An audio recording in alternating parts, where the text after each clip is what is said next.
সরকারের পক্ষ থেকে রাষ্ট্রীয়ভাবে যে সুযোগ সুবিধাগুলো দেয়া হচ্ছে সেটা শুধুমাত্র একটি দল, ক্ষমতাসীন দল বিএনপির নেতাকর্মীদেরকে দেয়া হচ্ছে। বিএনপি 50% ভোট পেয়ে এবার নির্বাচিত হয়েছে, তাহলে বাকি যে 50% মানুষ, যাদের মধ্যে অনেকে আছে অত্যন্ত নিডি, যারা অত্যন্ত একটা কঠিন সময় পার করছে, সেই মানুষগুলো এই সুযোগ সুবিধাগুলো পাচ্ছে না।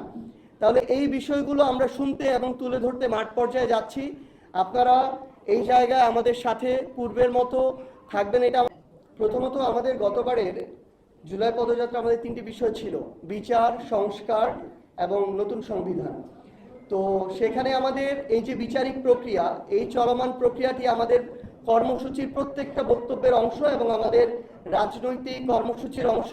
এটা শুধু পার্টি হিসেবে জাতীয় নাগরিক পার্টি এনসিপির চাওয়া নয়। আমরা মনে করি যারা জুলাই অভ্যুত্থানে অংশগ্রহণ করেছে, যেই দলেরই হোক, যেই ধর্মের হোক, যেই মতের হোক, প্রত্যেকেই তাদের জায়গা থেকে চাইবে যে আমাদের এই যে প্রয়োজনীয় সংস্কারগুলো, যেগুলো গণভোটে রায় হয়েছে, সেই সংস্কারগুলো হতে হবে। এবং যারা এই স্বৈরাচারী শক্তি ছিল, যারা এই গণহত্যার নির্দেশদাতা, গণহত্যার সাথে জড়িত, তাদেরকে বিচারিক প্রক্রিয়ার মধ্যে নিতে হবে। আমরা আজকে আমাদের স্বরাষ্ট্রমন্ত্রী জনাব সালাউদ্দিন আহমেদের বক্তব্য শুনেছি। সেখানে শহীদ পরিবার এবং জুলাই যোদ্ধা আমাদের যারা রয়েছেন তাদেরকে নিয়ে যে আয়োজন আমাদের মাননীয় প্রধানমন্ত্রীও ছিলেন, সেখানে স্বরাষ্ট্রমন্ত্রী জনাব সালাউদ্দিন আহমেদ স্পষ্টভাবে বলেছেন যে এই আওয়ামী লীগ হচ্ছে গণহত্যাকারী রাজনৈতিক দল। রাজনৈতিকভাবে আওয়ামী লীগের পতন হয়েছে এবং দল হিসেবে আওয়ামী লীগের বিচার করা হবে। আওয়ামী লীগের দাফন হয়েছে দিল্লিতে এবং এই আওয়ামী লীগ বাংলাদেশের রাজনীতিতে আর কোনোদিন ফিরে আসা সম্ভব নয়।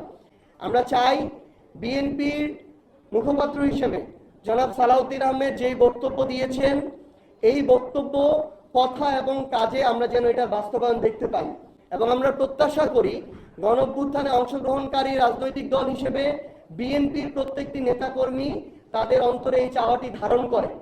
অল্প কিছু আমরা সোশ্যাল মিডিয়ার বিভিন্ন মাধ্যমে আমরা দেখতে পাচ্ছি যে বেশ কিছু মানুষ, যাদের নাম বলে আমরা তাদেরকে ওই গুরুত্বটুকু আরোপ করতে চাই না, তারা জুলাইকে নিয়ে বা এই অভ্যুত্থানকে নিয়ে স্বৈরাচারের পক্ষে, খুনিদের পক্ষে, গণহত্যাকারীদের পক্ষে, যারা 1400 মানুষকে খুনের নেতৃত্ব দিয়েছে, শাপলায় গণহত্যা ঘটিয়েছে, পিলখানায় গণহত্যা একটা ঘটিয়েছে, এই মানুষদের পক্ষে যারা এখনো সাফাই গায়, এটা আমাদের আসলে সামগ্রিক, আমরা যারা জুলাই একসাথে অংশগ্রহণ করেছিলাম, সেটা বিএনপি বলেন, জামায়াত বলেন, এনসিপি বলেন, অন্যান্য রাজনৈতিক দল আছে যারা বলেন, এটা আমাদের সামগ্রিক একটা দায়বদ্ধতা যে আমরা ওই সকল গোপন এবং প্রকাশ্য এই খুনিদের দোষর এবং তাদের সহযোগীদের এখন পর্যন্ত বিচার নিশ্চিত করতে পারিনি।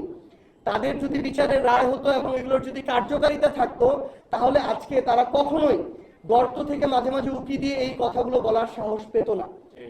ঠিক যেমনি ভাবে আমরা মনে করি যে আমাদের ভাই শহীদ শরীফ ওসমান হাদি, তাকে দিনে দুপুরে প্রকাশ্যে হত্যা করা হলো, সবকিছুর ফুটেজ আছে, তার হত্যাকারীদেরকে ভারতে গ্রেফতার করা হলো, মাসের পর মাস চলে যাচ্ছে, তাদেরকে ফিরিয়ে এনে যখন বাংলাদেশে, যেটা শুধু বাংলাদেশ না, পুরো বিশ্বে একটা সাড়া ফেলে দিয়েছিল, পুরো বিশ্ব বিবেককে নাড়িয়ে তুলেছিল, সেই আসামিদেরকে যখন এনে বিচার নিশ্চিত করা যাচ্ছে না, তখন আসলে ওই গণহত্যাকারীর সহযোগীরা কিংবা গণহত্যার দোষরা এভাবে সাহস পাবে, আস্ফালন শুরু করবে।